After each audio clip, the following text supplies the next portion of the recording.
이 시간 말씀을 받겠습니다. 이 복된 시간에 주시는 하나님의 말씀은 우리 계속해서 출애굽기 24장 1절에서 11절까지의 말씀입니다.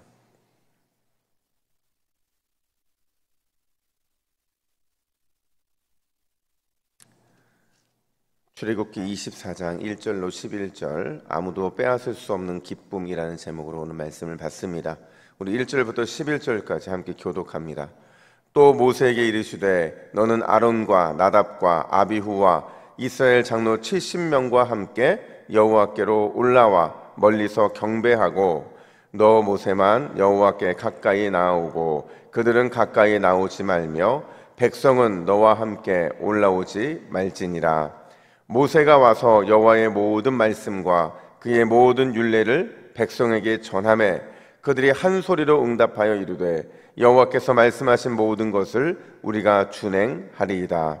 모세가 여호와의 모든 말씀을 기록하고 이른 아침에 일어나 산 아래에 제단을 쌓고 이스라엘 12지파대로 12기둥을 세우고 이스라엘 자손의 청년들을 보내어 여호와께 서로 번제와 화목제를 드리게 하고 모세가 피를 가지고 반은 여러 양푼에 담고 반은 제단에 뿌리고 언약서를 가져다가 백성에게 낭독하여 듣게 하니 그들이 이르되 여호와의 모든 말씀을 우리가 준행하리이다.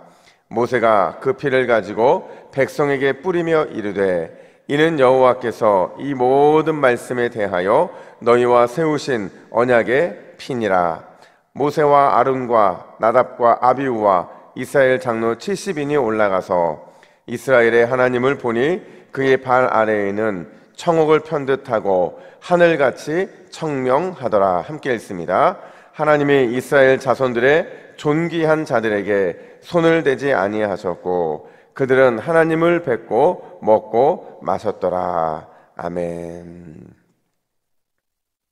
만약에요. 진짜 만약입니다. 만약에 여러분들에게 엄청난 금액의 복권이 당첨됐다고 한다면 여러분 어떨 것 같으세요? 이 말이 끝나기도 무섭게 웃으시는 분들이 계신데 너무 좋겠죠. 엄청난 금액이 당첨이 된다면 아마 너무 좋을 겁니다. 근데 만약에 그 엄청난 금액의 복권이 당첨됐는데 갑자기 옛날 기억 하나가 떠오른 거예요. 그게 뭐냐면 누군가와 약속을 했는데 복권에 당첨이 되면 꼭 반반씩 나누자라는 이 약속이 떠오른 거예요. 그러면 또 기분이 어떨 것 같으세요? 아마 절반으로 기쁨이 감소되지 않을까 그런 생각이 드는데 한 2년 전인가요? 제가 뉴스를 보다가 국제적으로 되게 이슈가 된 뉴스가 하나가 있었어요. 그게 뭐냐면 미국의 그 위스콘신주에 있는 한 남자가 복권 1등에 당첨이 됐다는 겁니다. 무려 264억이었다고 해요. 뭐 가늠할 수 없을 만큼 큰 돈의 복권에 당첨이 된 건데요. 근데 이게 국제 뉴스가 된 게 그가 부자가 돼서 국제 뉴스가 된 게 아니라 그 돈의 절반을 친구에게 나눠줬다는 겁니다. 그래서 기자가 물었어요. 당신은 왜 이렇게 큰 복권에 당첨되고 나서 그 어마어마한 돈의 절반을 친구에게 줄 수 있었냐고. 그래서 뭐라고 얘기하냐면 28년 전에, 그러니까 아주 예전에 누구든지 둘 중에 한 사람이 복권에 당첨이 되면 꼭 반씩 나누자고 약속했기 때문에 그 약속을 지켰을 뿐이라는 겁니다. 여러분, 세상에 이런 친구가 어디 있을까요? 우리가 사실은 이 약속이라는 걸 그냥 아무 의미 없이 하긴 하지만 사실 이 약속은 굉장히 중요한 겁니다. 특별히 그리스도인에게 있어서 약속이라는 것은요, 상징적인 의미가 있어요. 그러니까 우리는 암묵적으로 약속의 백성이고 또 약속이 우리를 이끌고 있고 심지어 이 약속은 그리스도인의 삶들과 구분될 수가 없는 거죠. 왜냐하면 위로는 하나님과 약속의 백성이고 또 옆으로는 우리 믿음의 가족들과 우리는 약속의 백성이기 때문에 그래요. 그러니까 이게 율법의 두 기둥이거든요.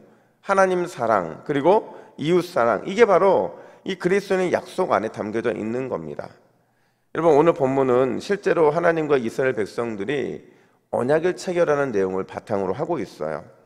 근데 오늘 이 언약이 체결되는 모습을 보면서 우리가 절대 놓치면 안 되는 두 장면이 있는데 그게 뭐냐? 첫 번째로 언약에 대한 무거운 책임감을 우리는 가지고 살아가야 한다는 겁니다. 언약에 대한 무거운 책임감, 그게 우리한테 다 주어져 있다는 거예요. 여러분, 오늘 본문을 읽으시면서 이런 의문 안 드셨어요? 오늘 보면 3절에 보면 구성이 이렇습니다. 시내 산에서 이제 모세가 내려와요. 내려와서는 이스라엘 백성들에게 모든 말씀, 그러니까 십계명과 모든 율례, 지금까지 얘기했던 이 언약서를 듣게 해요. 그러자 이스라엘 백성들이 뭐라고 반응을 하냐면, 우리 3절 하반절 말씀 화면 보시고 같이 읽습니다. 시작. 그들이 한 소리로 응답하여 이르되 여호와께서 말씀하신 모든 것을 우리가 준행하리이다. 아멘. 우리가 100% 순종하겠다는 거예요. 지금 모세가 들려주고 있는 이 하나님의 말씀을 우리가 100% 온전히 순종하겠다, 이렇게 구두로 서약을 하고 있는 겁니다. 그러면 이렇게 마무리돼야 되잖아요. 근데 이 마무리가 여기서 끝나지 않고요, 모세가 하나의 이벤트를 또 준비하시는데 그 내용이 4절부터 8절까지 내용이에요. 어떤 내용이냐면요, 이스라엘 백성들로 하여금 제단을 쌓게 만들어요. 그리고 그 지파 수대로 12기둥을 세우고요, 번제와 화목제를 하나님께 올려드립니다. 그리고 이 제사 때 썼던 이 절반의 피를 제단에 뿌리고, 그리고 나서는 다시 언약서를 낭독을 하는데, 이 언약서를 낭독을 하고 나서 이스라엘 백성들이 또 이렇게 반응을 해요. 그들이 이르되 여호와의 모든 말씀을 우리가 준행하리이다. 100%또 순종하겠다는 말을 합니다. 그러자마자 이 말이 마치자마자 모세가 남은 피의 절반을 가지고 백성들을 향해서 뿌립니다. 그러니까 모든 백성들을 향해서 뿌리는 이런 이벤트를 하고 있어요. 여러분, 분명히 앞선 3절에서 구두로 서약을 했잖아요. 그리고 그 구두에 대한 서약을 받았잖아요. 그러면 이것으로 끝났을 텐데 왜 굳이 오늘 또다시 이런 이벤트를 통해서 또 반복되잖아요. 여호와의 모든 말씀을 우리가 준행하리이다. 과연 이게 왜 필요했을까? 여러분, 생각해 보면요, 이 반복 속에는 모세는 알았던 거예요. 아니, 하나님도 아셨던 거예요. 뭘 아셨냐면 그들이 얼마나 연약한 백성인지를 알았다는 겁니다. 어쩌면 그들 중에는 분위기 때문에 언약서에 찬성한 사람도 있을 거예요. 또 그들 중에는 남들이 하니까 그냥 따라 신앙 고백을 했던 사람도 있을 겁니다. 또 그들 중에는 아무 생각 없이 그냥 그렇게 구두로 서약했던 사람도 있을 거예요. 근데 여러분, 하나님도요, 그들이 한결같이 전심으로 그 서약에 사인했다라는 사실을 믿을 수가 없었던 거예요. 그리고 모세도 믿을 수가 없었던 거죠. 근데 중요한 건 뭐냐면 그들이 어떤 마음으로 이 서약서에 찬성했는지는 중요하지 않아요. 중요한 거는 그 언약서 자체가 매우 중요했다라는 거예요. 왜요? 하나님과 언약을 체결한 거기 때문에 그렇다는 거예요. 그 언약을 체결했기 때문에 그 언약 자체로서 굉장히 중요한 겁니다. 하나님과의 그 언약을 우리는 반드시 지켜야 될 사명이 있었기 때문에 모세는 좀 확실히 하고 싶었던 거예요. 구두로 서약했지만 구두의 사역을 넘어서서 실제로 그들에게 피를 뿌리면서, 이 피 뿌린다는 게 뭐냐면요, 피의 제사는 그 당시 사람 다 알고 있었어요. 이 서약을 깬 사람은 반드시 목숨으로 그걸 갚는다는 걸 알고 있었거든요. 그 피 뿌림의 그 의식을 통해서 그들과 아주 확실하게 그 언약을 맺은 거예요. 그래서 이렇게 말하는 거죠. 만약 누군가가 언약을 깨면 그 깨는 당사자는 반드시 피, 즉 죽음으로 책임을 져야 한다. 이 말을 하기를 원했던 거라는 거죠. 그리고 그 실제로 눈앞에서 피가 뿌려지는 것을 두 눈으로 똑똑히 보게 하면서 이 언약이 굉장히 무거운 거구나라는 사실을 깨닫기를 원했던 거예요. 여러분, 우리도 그 피로 언약을 맺은 그런 백성들이고 또 피로 맺은 그 언약 안에 살아가는 하나님의 백성들인 줄로 믿습니다. 우리 눈에 보이지는 않아요, 사실은. 근데요, 눈에 보이지 않기 때문에 우리는 자꾸 망각을 하는데, 저와 여러분들은 피의 그 언약 안에 살아갈 수밖에 없는 자들이라는 거예요. 이걸 자꾸 우리가 깨닫지 못하니까 우리로 하여금 그 피뿌림의 은혜가 무엇인지, 피의 은혜가 무엇인지, 또 그 언약이 얼마나 중요한지를 깨닫게 하시기 위해서 우리가 1년에 한 4번 정도 행하는 게 있어요. 그게 뭔지 아세요? 예, 성찬식입니다. 우리는 그 성찬식에 참여하면서 그냥 우리가 알고 있는 예수님의 피를 마시고 또 살을 먹는다고 생각을 하지만, 그건 우리가 하나님과 다시 한번 언약을 체결하는 거예요. 근데 단순히 우리가 성찬식만 그러는 게 아니라, 하나님이 우리를 예배로 부르신 건 역시도 너희가 언약 안에 있다, 너희는 언약 백성이다, 너희는 그 언약을 반드시 기억하고 살아야 된다, 그 사실을 우리에게 확인시켜 주는 게 바로 이 예배라는 겁니다. 여러분, 하나님께서는요, 이 예배에, 아니 이 언약에 항상 성실하셨어요. 제 말 맞아요, 틀려요? 하나님은 항상 성실하셨어요. 그래서 우리에게 언약을 늘 지켜주시는 분이시죠. 누가 늘 배반했을까요? 우리가 늘 배반했죠. 우리가 늘 연약해서 하나님 앞에 늘 그 배반을 했다는 겁니다. 여러분, 오늘 이 새벽에 우리가 기억해야 되는 건 뭐냐면, 우리도 하나님처럼, 우리가 하나님 앞에 그 성실하심을 받았다고 한다면 우리도 언약 백성으로서의 성실함을 주님 앞에 드러내야 되는 줄로 믿습니다. 그걸 하나님이 오늘 이 새벽에 원하는 것이고, 또 우리가 오늘 하루 종일 살아가면서 잊지 말아야 될 의식이라는 거예요. 여러분, 기억하세요. 오늘 우리가 예배했다라는 것은 우리 몸에 주님의 피를 묻혀서 우리는 세상으로 나아간다는 사실입니다. 여러분의 몸에 다 피가 묻어 있는 거예요.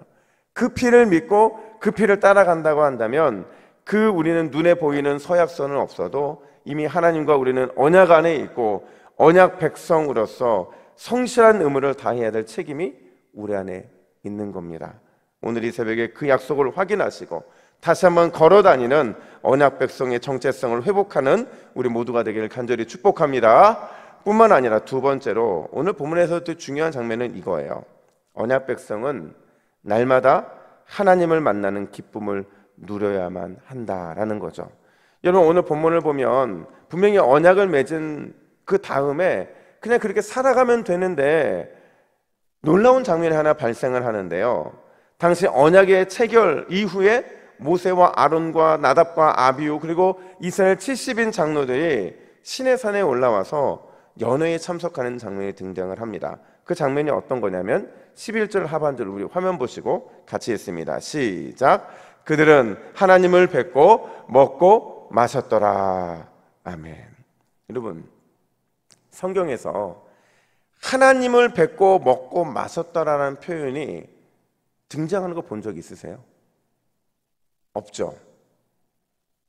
제가 기억하기로는 하나님과 더불어 먹고 마셨다라는 표현이 오늘 본문이 유일해요. 장차 올라갈 천국에서의 먹고 마심의 이 천국의 잔치, 이것에 대한 어떤 묘사는 있어도 진짜 눈앞에서 하나님을 만나고 뵙고 먹고 마셨다, 이런 표현은 전 처음 보거든요. 이게 지금 천국잔치가 열리고 있는 거거든요. 이미 모세 시대에 이 천국잔치가 이루어지고 있는 것을 보여주고 있다는 거죠. 여러분, 이게 뭘 의미하냐?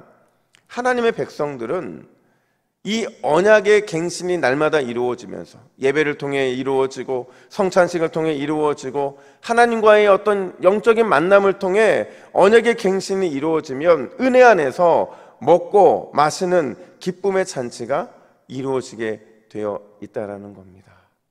그러니까 하나님을 만나는 게 이렇게 기쁘다는 거예요. 그럼 여러분, 왜 그들이 먹고 마셨다 이 속에 왜 이런 표현을 굳이 쓰고 있냐면요, 그 당시 사람들은 하나님을 만나면 죽는다고 생각을 했잖아요. 거룩하신 하나님 앞에 거룩하지 않은 우리가 섰잖아요. 근데 그분을 만났으면 반드시 죽어야 되는데 죽지 않은 거예요. 그 죽지 않음에 대한 기쁨도 그 속에 있을 것이고, 심지어 죄인인 자신들을 만나주신 그 감사의 기쁨도 그 안에 있을 것이고, 창조주 하나님과 먹고 마실 수 있음에 대한 그 자체에 대한 영광스러움도 아마 이 기쁨 안에 있을 겁니다. 여러분, 이 모든 기쁨이요, 사실은 예배 안에 다 함축되어 있는 거예요. 우리가 어디에서 예배를 하든 어디에서 하나님의 은혜를 사모하든 우리의 그 심령 안에는 하나님이 주시는 이 천국 잔치와 같은 그 기쁨의 잔치가 날마다 우리 안에 있어야 되는 줄로 믿습니다. 이게요, 세상 사람들은 못 누리는 기쁨이에요. 하나님을 믿는 백성들만 누리는 기쁨인 거죠. 여러분, 동물의 피로 인해서 이 언약이 맺혀지면서 이들이 이런 기쁨을 누렸다고 한다면 우리는 영원한 재물 되시고 영원한 제사장 되시고 영원한 중보자 되신 예수님 피로 언약을 맺은 백성들이잖아요. 그렇다면 우리 안에 얼마나 더 큰 기쁨이 있어야 하느냐 하는 거죠. 존 파이퍼 목사님 한 분이 계세요. 여러분, 이분의 별명이 기독교 희락주의자라고 불리는데, 왜 기독교 희락주의자라고 부르냐면 이분은 끊임없이 그걸 얘기합니다. 우리가 하나님 안에서 기뻐해야 된다. 하나님이 계신 곳으로 기뻐해야 된다. 하나님이 우리의 아버지가 되신 게 기쁨이 돼야 된다. 우리가 그분 안에 살아가는 것이 기쁨이 돼야 된다. 늘 기쁨을 얘기하니까 사람들은 이분을 기독교 희락주의자라고 불렀어요. 근데 이분이 뭐라고 말씀하셨냐면 이렇게 말씀하셨어요. 하나님을 온전히 즐거워하는 것이야말로 하나님을 가장 영화롭게 하는 것이다. 여러분, 우리가 사는 목적이 하나님을 영화롭게 하는 거잖아요. 하나님을 조금 더 기쁘게 해드리는 거잖아요. 어떻게든 하나님의 기쁨이 되는 게 우리의 삶의 목적인데, 그 무엇보다 더 큰 기쁨이 뭐냐면 하나님으로 인해서 우리 안에 기쁨이 채워지는 겁니다. 이스라엘 백성들이 하나님을 만나고 그 속에서 뱉고 먹고 마셨더라, 그 속에 기쁨이 있었던 것처럼, 그게 다른 모든 것들과 비교할 수 없을 만큼의 큰 기쁨이었던 것처럼 우리가 하나님을 기뻐하면 하나님이 그거를 우리 안에 영화롭게 하는 것으로 받아주시겠다고 말씀하고 계신다는 거죠. 여러분, 우리의 기쁨의 시작도 그리고 기쁨의 마침도 역시 하나님이 되어야 되는 줄로 믿습니다. 그분을 기쁘게 해드리면 우리의 의무는 다한 거예요. 여러분, 오늘 하루도 아무도 빼앗을 수 없는 그 기쁨이 충만한 복된 하루 보내시기를 간절히 축복합니다. 우리 화면 보시고 같이 기도의 제목을 읽습니다. 같이 읽습니다. 시작. 주여, 하나님의 언약 안에 있음을 기억하고 언약에 성실하고 충성스러운 종이 되게 하옵소서. 오늘 하루 하나님의 영광 안에서 아무도 빼앗을 수 없는 기쁨으로 살아가게 하옵소서. 아멘. 기도하겠습니다. 하나님 아버지, 오늘 이 새벽에 다시 한번 우리가 하나님의 언약 안에 있음을 기억하게 하여 주시옵소서.